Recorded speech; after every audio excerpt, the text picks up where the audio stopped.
Today, we're going to talk about something that happens in pretty much every close friendship.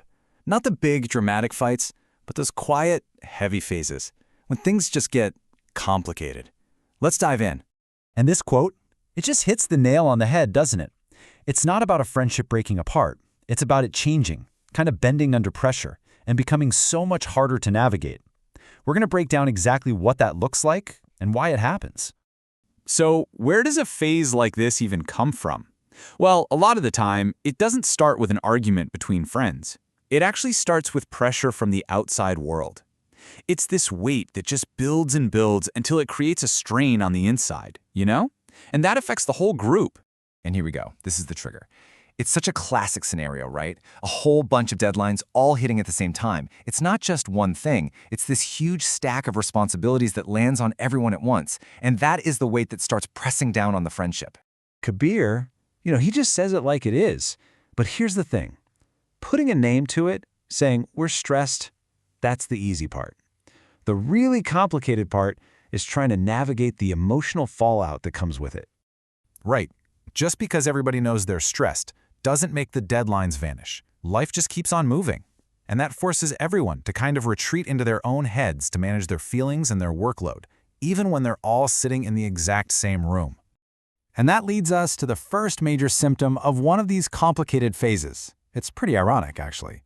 When a whole group is under the same stress, the result is often that each person feels totally isolated. Let's look at how that starts to show up. The first sign is so subtle you could almost miss it.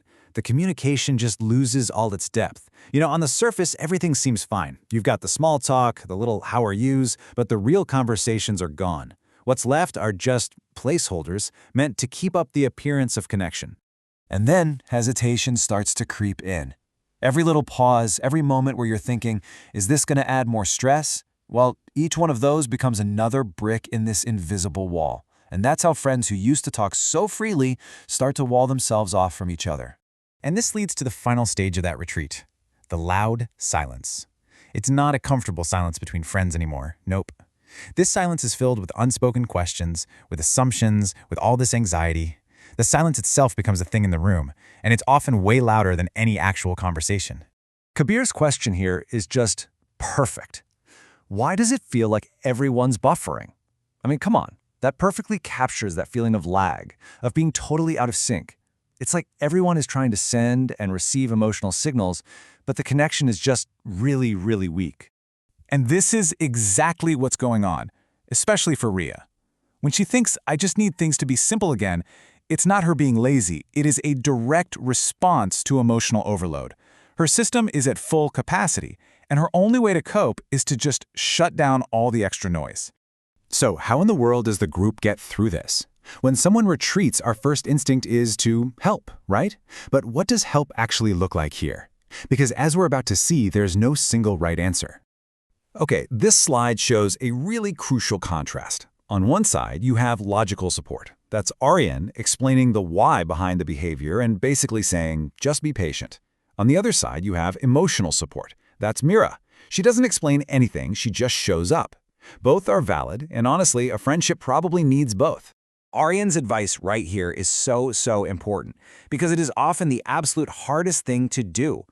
Our gut instinct is to fix things, to solve the problem, to talk it all out. But sometimes, the best act of support is to just give someone the space they need to figure things out, without demanding an explanation. It's a really quiet, mature kind of care.